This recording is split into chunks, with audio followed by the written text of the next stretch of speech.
Everyone, I hope कि आप सब बहुत अच्छे होंगे और आपने चैप्टर 5 का पार्ट 1 देख लिया होगा और आपको कोई दिक्कत ऑफ कोर्स नहीं आई होगी।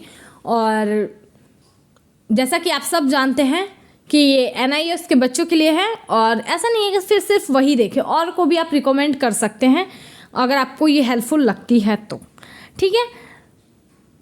और जैसा कि आप जानते हैं कि डिस्क्रिप्शन में हमारे वेबसाइट की लिंक दे रखी है जिसका नाम है www.theglobalinformation.com। वहाँ से आपको important question, most important question answers और एग्ज़ाम में क्या आने वाला है ना, जो क्वेश्चंस बहुत इंपॉर्टेंट होते हैं। अब तो एग्ज़ाम भी पास आ रहे हैं, सो आपको उसके लिए भी बहुत ज़रूरी है कि आप एक बार स्टडी तो करें ही, है ना। अब बहुत हो गई मजाक मस्ती, अब स्टडी पे फोकस करना है। सो वो आप वहाँ से हमारी वेबसाइट से ले सकते हैं और बहुत ही हेल्पफुल होगी। वो डे टू डे अपडेट होता रहता है, वहाँ से असाइनमेंट वगैरह के भी वर्क आप देख सकते हैं। सो वहाँ से आप इजीली ले सकते हैं। तो चलिए अब हम आज अपने चैप्टर को कंटिन्यू करते हैं। होप कि पिछला पार्ट 1 आपको बहुत अच्छे से समझ में आ गया होगा। आज हम अपने चैप्टर को आगे बढ़ाते हैं और कोशिश करेंगे कंप्लीट हो जाए, नहीं तो फिर एक पार्ट और बनाएंगे जिसमें हम अपने चैप्टर को फिनिश करेंगे। तो चलिए स्टार्ट करते हैं। हमने कल पढ़ लिया था, कल और कहे लास्ट लेक्चर में जो हमने पढ़ा था एलोकेशन ऑफ रिसोर्सेज, और आज हम पढ़ने वाले हैं resources allocation in a capitalised economic. Capitalised economic के बारे में हाँ सबको पता होना चाहिए, हमने पढ़ रखा है। चलिए रीड करते हैं। Capitalized economic is an economic system in which factors of production are privately owned and goods and services are produced with the objective of earning maximum profit। यहाँ पे क्या होता है, एक गोल कहते हैं, एक एम होता है। वो क्या होता है कि ज़्यादा से ज़्यादा प्रॉफिट को हम अर्न करें, ज़्यादा से ज़्यादा प्रॉफिट हम अर्न करें। इन कैपिटलाइज्ड जो है मार्केट ओरिएंटेड, है ना, जो क्या है market oriented economic, there is no central authority to guide the choice of goods and services. The production is in the hands of individuals. Individual के हाथ में होता है कि क्या कैसे प्रोडक्शन करना है और कितना प्रोडक्शन करना है। कैपिटलाइज्ड इकोनॉमिक में farmers, manufacturers, producer, services providers and others, इन सब के हाथ में होता है। The resources like land, labor, capital, etc. are owned privately। वो प्राइवेट के लिए काम करते तो इसलिए उसको ओन भी प्राइवेट के लिए ही किया जाता है by people. All these individual produce for the market and are guided by profit motive। ये सिर्फ कहते नहीं है कि ये हम वो प्रोडक्शन इसी मोटिव से करते हैं कि उन्हें मैक्सिमम प्रॉफिट या फिर उनका मोटिव ही होता है प्रॉफिट को अर्न करना है। They produce only those goods which are demanded by the consumers। जो consumers डिमांड करते हैं उसी को वो प्रोड्यूस करते हैं। They try to produce the goods in the cheapest possible way so that they can earn maximum profit। वो cheaper से चीपर रेट रखने की कोशिश करते हैं ताकि वो बहुत ज़्यादा प्रॉफिट अर्न कर सकें, मतलब कि सबको अवेलेबल हो जाए, है ना। These individual producers will try to move their resources away from producing these things which people do not buy towards the production of goods which people like to buy. The products are meant for the people who demand such products and can afford to buy these. ठीक है, यहाँ पे ये पढ़ते हैं छोटा सा जो बॉक्स में दिया है। Rajan is a businessman who produced shirts. He realized that a lot of his shirts remain unsold. बहुत सारे उसके शर्ट बिकते नहीं हैं, unsold रह जाते हैं। He also observed that young boys and girls are wearing T-shirts these days. These young people are willing to spend money nowadays on T-shirts rather than shirts. As Rajan's profit has started falling, उसका profit गिरता चला जा रहा था। He decided to produce T-shirt instead of shirt. As his resources are limited, he diverts his resources to the production of T-shirts to satisfy the demand of the young people.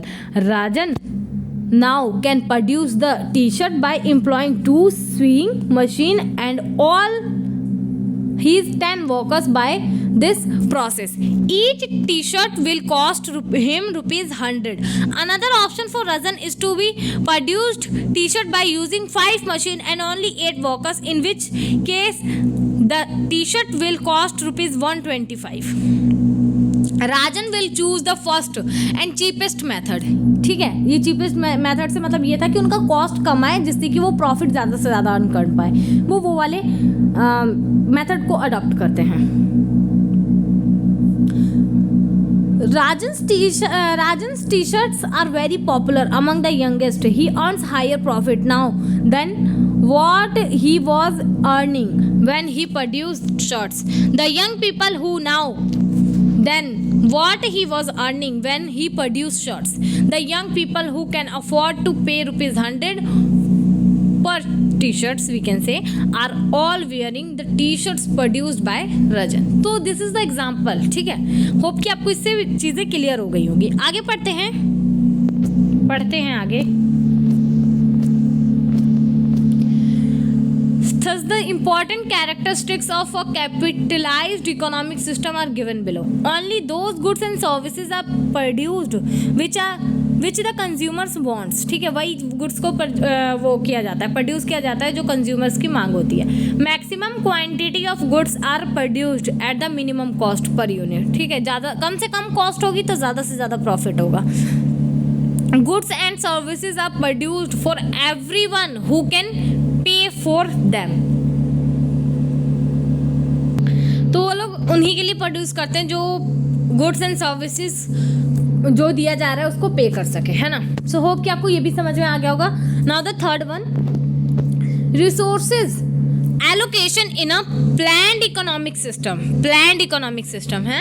ठीक है, इन अ planned economic system there is a central planning authority of the government which decides what to produce, how to produce and whom to produce. The planning authority sets the production targets. The government sets the global and the firm try to meet the goals. When there is an agreement on the targets, the firm start the production. It is unlike the market economics where people who have money can satisfy their wants and people who do not have money cannot afford to buy things to satisfy their wants. In a planned system, the government wants everybody to be equal. ठीक है, यहाँ पे government क्या चाहती है कि सबको ration मिले, है ना, तभी तो राशन मिलता है. वो सबको इक्वली देखना चाहती है, इक्वल करना चाहती है. ऐसा नहीं कि कुछ फैसिलिटी लाए तो यही तो होता है ना कि रिच पीपल उसके बेनिफिट उठा लेते हैं. तो यहीं से क्या होता है, रिच पीपल और रिच होते जाते हैं और गरीब लोग और गरीब होते चले जाते हैं. तो यहाँ पे क्या है, गवर्नमेंट का मोटिव कि इक्वल करना फर्स्ट ऑफ ऑल सबको, है ना. यहाँ पे कोई वो नहीं है कि आप नहीं कर सकते हो. गवर्नमेंट का यही फर्स्ट प्रायोरिटी है कि government wants everybody to be equal. They produce the goods which everybody needs and can be shared. In case of services like health and education, roads and housing, everyone should get equal opportunity irrespective of their affordability. Thus, in a case of planned economic, the government decide to produce the goods and services which it think people should have and not what people think they should have. Thus, the government produce and goods to satisfy the wants of masses. As the government determines the production of various goods and their quantities, it is possible that the government produce more scooters and tractors whereas the consumers demands car. Regarding how to produce, the central planning authority may not be able to calculate the cost of so many things, and there is a danger that resources are not allocated in an ideal manner. A socialistic economic solves the problem of whom to produce on the basis of basic needs of people like food, clothing and shelter, जिसको हिंदी में कहते हैं रोटी कपड़ा मकान, are sure to be satisfied. Everyone is treated alike and no one gets precedence over the other. It is however said that planned economic system does not allocated the resources in the most ideal manner, as it is not based on the choice and the preference of people. It is based on the decision of government. However, the system is based on the principle of the social welfare. तो यहाँ पे सिर्फ government का एक simple सा motive होता है कि सबको इक्वल करना और सोशल वेलफेयर, और जिसके लिए लोग सरकार सबसे टैक्स भी लेती है, हेल्थ एंड एजुकेशन सेस जिसे कहते हैं, जिससे कि सबको अगर कुछ हो तो वो जैसे गवर्नमेंट हॉस्पिटल वीकेंड से कि वहाँ पे इलाज भी हो जाता है, राशन भी मिलता है, तो इस तरीके से गवर्नमेंट इनिशिएटिव लेती है. Now the next one is resources allocation in a mixed economic. Mixed economic में कैसा है ना? A mixed economic system combines government planning with the free market economic. No economic in the world is totally centralized, planned or totally market oriented. Most of the economic today are mixed economic. In the mixed economic system, the choice of goods and services to be produced by the private sector depends on the basis of profit motive. The choice of goods and services to be produced by the government depends on the basis of needs and requirements of the people. It combines the efficiency of production with the justice of distribution. The government owns scarce resources to production goods and services that they think their country and people need. People and firm in the private sector also own some scarce resources with the aim of making as much money as possible. Thus, mixed economic system attempts to combine the advantages of the market economic system with the advantages of the planned economic system. So hope कि आपको ये भी समझ में आ गया होगा. ये रहे हमारे क्वेश्चन आंसर्स जिसको हम करेंगे. क्वेश्चन आंसर्स ही है ना? यस.